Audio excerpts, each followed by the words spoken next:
Hello friends, today in this PPT we will be discussing about the unit 2 from transducers and sensors from the subject mechatronics. So unit 2 part 1 we will be discussing. I have made two PPTs so that we can divide the chapter into two parts because it is a big one. Okay, so let's begin. First, the contents: introduction, definition and classification of transducer, then selection and specification of transducer, then electromechanical resistance transducer, then linear and angular motion potentiometers, then variable inductor transducer. Then next one is rotary variable differential transformer, that is RVDT, then synchronous and resolvers, then load cells, capacitive transducers, piezoelectric materials, and piezoelectric accelerometer. Okay, so first introduction. So here these transducers and sensors, what it is, they are the primary sensing element. Okay, these sensors sense the condition, state or value of the process variable and produce an output which reflects this condition, state or value. Sometimes this secondary transducer may be employed to transform the output of the primary sensor to still another type of energy. Then examples: in the ordinary dial indicator, the indicator spindle acts as a sensor/detector for displacement. Then function of Gordon tube of a pressure gauge is in twofold. Okay. Then next, compressive load cell, the platform detects the force and gives an output in the form of deflection. Then next we will be seeing about the definition. So here the definition, what it is: a transducer is a device which is, what it will do, device which converts the energy from one form to the another. Okay, so here most of the transducers either convert electrical energy into mechanical energy or the non-electrical physical quantity to the electrical signal. Okay, the next one, functions, what it will be doing: it detects or sense the presence, magnitude and changes in physical quantity being measured. The next, provides proportional electrical output signal. The next one we will be seeing here, that the classifications of transducers. So in classifications of transducers, we can classify them into two groups, that is active transducer. So here active transducers are nothing but they are known as self-generating type transducer. So these transducers develop their own voltage or current. Okay, the energy required for production of an output signal is obtained from the physical phenomenon by when being measured. So example for this is thermocouples, thermopiles, piezoelectric pickup, photovoltaic cells. The next one is what? Second one, passive transducer. So they are known as externally powered transducer. They will not generate by themselves, but they are externally powered transducer. Okay, then here these transducers drive the power required for the energy conversion from an external power. Okay, then next one, examples: resistance thermometers, then thermistors, potentiometric devices, differential transformers, photo emission cell, etc. The next one, classification based on electrical principle involved. So first one in that is analog transducer. Okay, so in this analog transducers, these transducers convert input physical phenomena into an analog output. So they are called as analog transducers. Examples are strain gauge, thermocouple, thermistor, or an LVDT, that is linear voltage differential transformer. The next one is digital transducer. This transducer convert the input physical phenomena into an electrical output which can be in the form of pulses. So whatever the input physical is the physical phenomena, it will be converted into digital pulses. Okay, then next one is what? Classification based on electrical principle involved. Okay, then last we had seen classification based on the type of output, that is analog transducer and digital transducer. Now we'll be seeing based on the principle involved. In that, first one is variable resistance type. It is in that it is nothing but strain and pressure gauges, thermistor, resistance, thermometer, photo, conductive cells. The next one, variable inductive type, linear voltage differential transformer, reluctance pickup, then eddy current gauge. Then third type is what? It is variable capacitance type. It is nothing but capacitor, microphone, pressure gauge, dielectric gauge. The next one is voltage generating type. That is nothing but thermocouple, photoelectric cell, rotational motion tachometer, piezoelectric pickup. Then last one, fifth one is voltage divider type. That is potentiometer position sensor, then pressure actuated voltage divider. Okay. The next one we will be seeing about the selection and specification. So in selection, here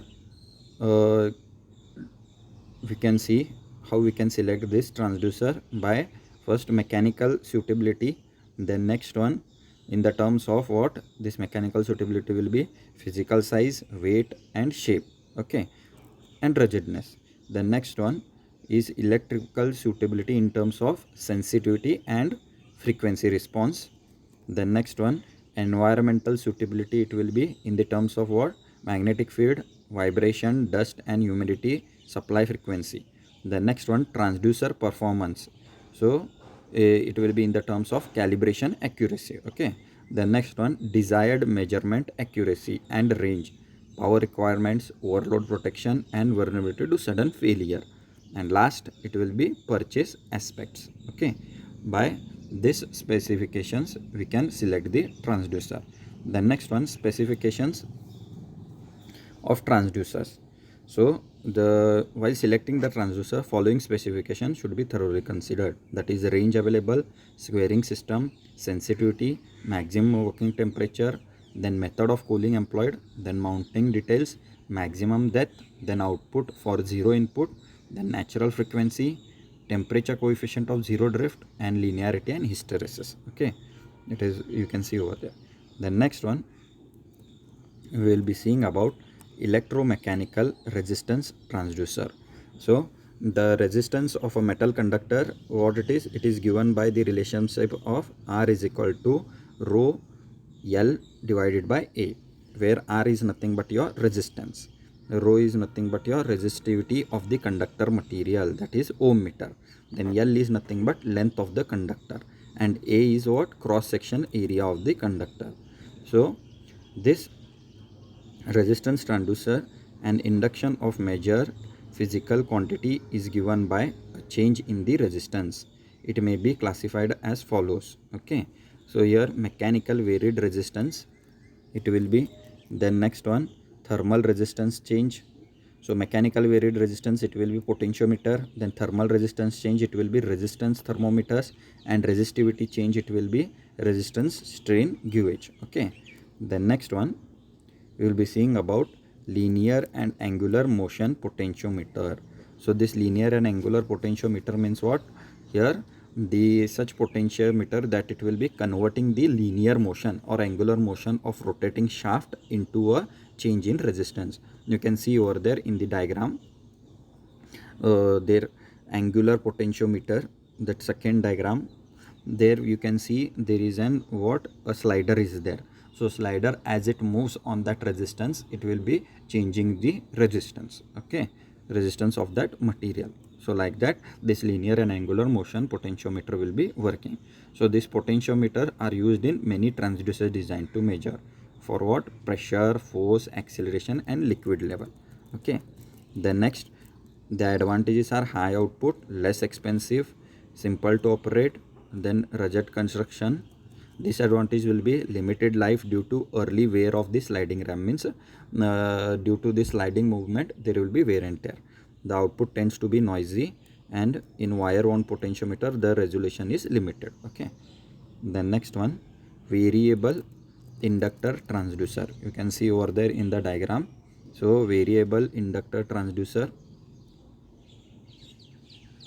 here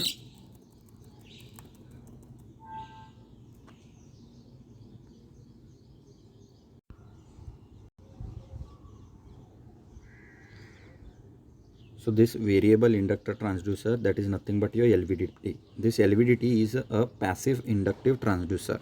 Okay, so this, it is a passive inductive transducer and is commonly employed to measure force, then that is weight, pressure, acceleration, etc. in terms of amount and direction displacement of an object. So what all it will be consisting? It will consist of primary winding and two secondary windings, that is S1 and S2, which are placed on either side of the primary, mounted on the same magnetic core. Okay, then the two secondaries S1 and S2 have equal number of turns but are connected in series position. So the EMF will be E1 and E2. So here, when the core is in the center, the inductance voltage E1 and E2 are equal and opposite. Hence, what they will be, they will cancel out and the voltage V0 will be 0. So when external force is applied, you can see over there, when that pressure is applied, okay, to that knob is there, no? When the pressure is applied, so what will happen? The force moves the core towards coil S2, E2 is increased and E1 is increased in magnitude. Though they are still in phase with each other, the net voltage will be E2 minus E1. Similarly, when the movable core moves towards coil S1, so E1 will be greater than E2. So what it will be now? Voltage V0 will be E1 minus E2. Okay.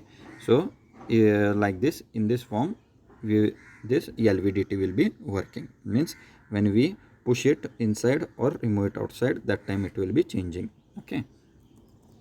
The next one is what? Rotary variable differential transformer. Okay, so RVDT. So it is used for the measurement of angular displacement. It converts the angular displacement into electrical signals. Okay, so the construction of the RVDT, it is similar to that of the LVDT. Okay, the only difference in the is the coil. It is nothing but cam shaped and rotated inside the winding. So here what it will be, the shaft is there, you can see in the diagram, that it will be rotated. By rotating you will be changing, okay, that is you will be changing the inductance of that. Okay, so here only the shaft will be varying over here. The core is rotated in clockwise and anti-clockwise direction with respect to null position. When the core is at null position, the voltage will be 0. Okay, when we rotate either in clockwise or anti-clockwise, accordingly the when angular displacement to be measured is applied to shaft, differential voltage gets developed and across the secondary windings. Okay, then next one is what? Synchronous and resolvers.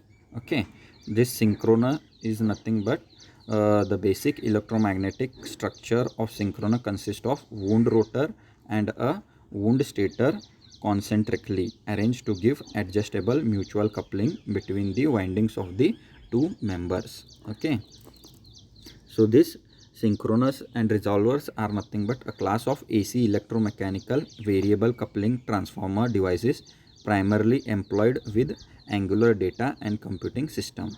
So here the rotor, over here you can see in the diagram, the rotor is there, that is the rotor is wound with a single phase concentrated winding.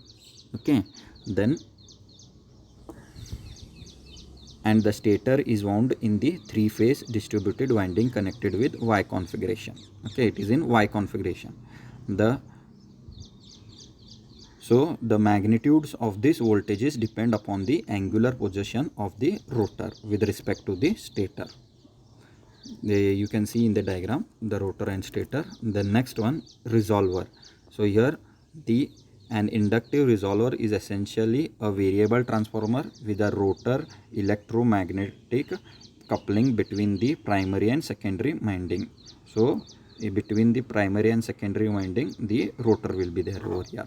Okay, so here in this type angle position resolver, two windings are provided at right angles to one another. Okay, the windings are located in such a manner that the output voltage has an amplitude proportional to the sine or cosine of the input. Depending upon the designer particularly application, either the rotor or stator may be used as the primary. So here rotor or stator may be used as the primary depending on the design. Okay, then next one is what? Load cells. So load cells are elastic devices that can be used for measurement of force through indirect methods. So elastic means which can be pulled and again it will go it back into the same position when we leave it. Okay, so load cells utilize an elastic membrane as a primary transducer and strain gauge as the secondary transducer. When the combination of strain gauge and elastic member, it will be what it is called as the load cell. While designing load cells using strain gauges, the following factor should be considered, that is stiffness of the elastic.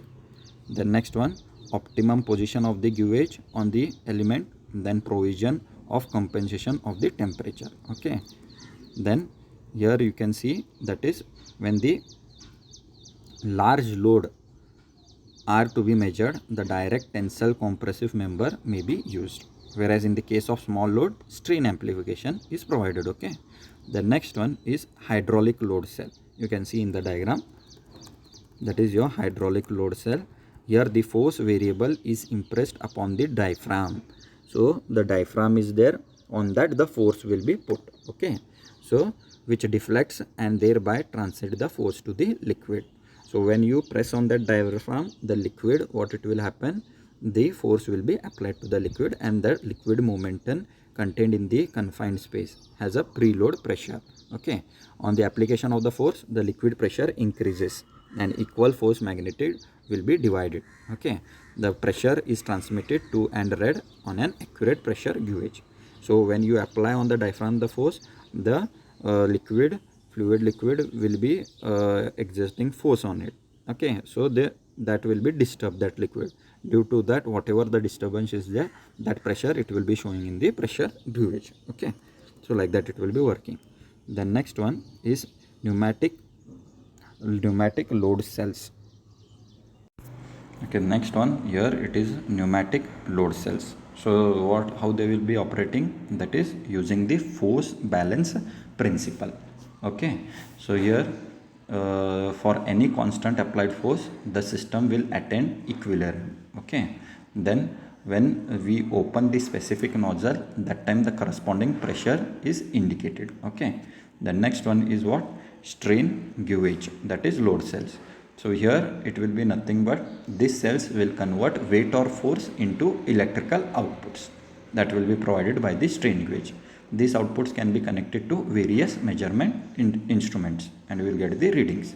Okay, the next one, capacitive transducer.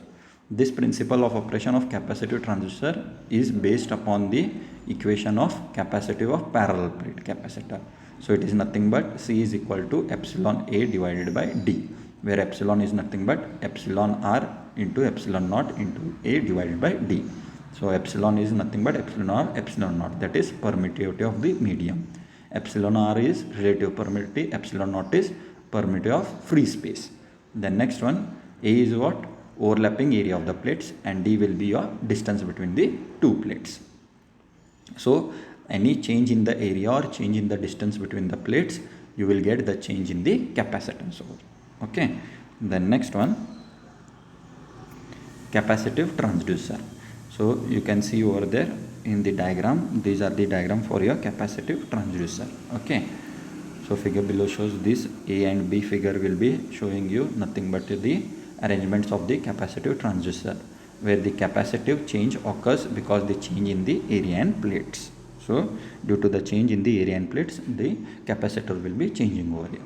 Okay, so capacitive transducer using change in distance between the plates. The next one, here you can see in this next diagram, next one you can see over there, that is capacitive tachometer. Okay, we'll go to capacitive tachometer. So here this capacitive pickup tachometer, it will be consisting of a vane. You can see in the diagram, it will be having a vane. The next one, attached to one end of the rotating machine shaft. So here it is there, one rotating machine shaft will be there to it. Okay, when the shaft rotates between the filled capacitive plates, there occurs a change in the capacitance. So when the shaft, you can see over the rotating shaft, when the rotating shaft we vary, that time there will be change in the capacitance over here. Like this capacitive tachometer will work. Then next one is piezoelectric material. Okay, so this piezoelectric material is one in which an electric potential appears across certain surfaces of the crystal. Okay, if the dimension of the crystals are changed by application of mechanical force, the potential is produced. Okay, so here what will happen, whenever we apply some mechanical force, the potential will be produced by the displacement. Okay, so you will get the voltage over here. So here the elements exhibiting piezoelectric quantities are sometimes known as electroresistive elements. Okay, there are two main groups of piezoelectric crystal: natural crystals, or we can call it as a quartz, and synthetic crystals such as Rochelli salt, lithium sulfate, and dipotassium. Write it. Okay. Then next one, what are the desired properties of piezoelectric materials? They will be high stability, high output, intensity to temperature and humidity, then the ability to be formed into more desirable shape. Then working of piezoelectric device, how they will be working. So here you can see in the diagram, the crystal is there, and top and bottom there are electrodes. Okay, so when we apply the force on the electrodes, then what will happen, the typical mode. So over here, how much force we apply to the electrodes, depending upon the force of the force applied across the electrodes, there will be charge at the electrodes. That charges will give the voltage. So how much you will apply the force, that much charge will be there at the electrodes, and that much amount of voltage will be generated. Okay, in this. So here the advantages are high frequency response, small size, high output. Then disadvantages are output affected by changes in the temperature and cannot measure static condition. Okay. The next one, piezoelectric accelerometer. So here the figure you can see, that is a piezoelectric accelerator. Okay, so it consists of what? Piezoelectric crystal that it is sandwiched between two electrodes, and on top of that a mass is placed, and below it will be acting as a spring. Okay, so the base whose acceleration characteristics are obtained, so base will be, it acts as a spring and squeezes the mass against the crystal. It will squeeze the mass against the crystal. Okay, so here it will be working according to second law of motion, that is force is equal to mass into acceleration. So here acceleration in the upward direction would increase the force on the crystal in proportional to the acceleration. The resulting change in the output voltage is recorded. Okay, like this piezoelectric accelerometer will be working. So in this manner, this piezoelectric accelerometer will be working. Then advantages are small size, small weight, then they are high output impedance, then they can measure acceleration from a fraction. Okay, then they are high sensitivity, their frequency response is nearly 10 hertz to 50 hertz kilohertz. The disadvantages, unsuitable for applications where input frequency is lower than 10 hertz. So it is not suitable where the input frequency is less than 10 hertz. Then subject to hysteresis error, and it is sensitive to temperature changes. Okay, by this part 1 we will be completing. Then in next part we will be starting with the Hall effect transducer. Thank you.